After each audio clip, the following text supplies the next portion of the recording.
یکی در بیابان سگی تشنه یافت، برون از رمق در حیاتش نیافت.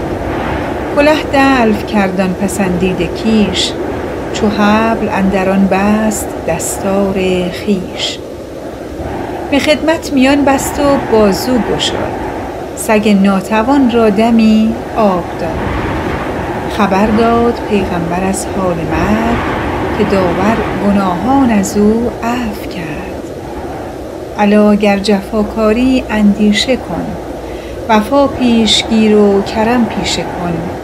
کسی با سگی نیکویی گم نکرد، کجا گم شود خیر با نیک مرد.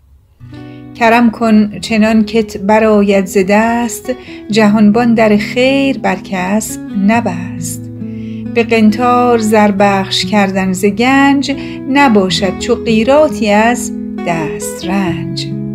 برد هر کسی بار در خورد زور، گران است پای ملخ پیش مور.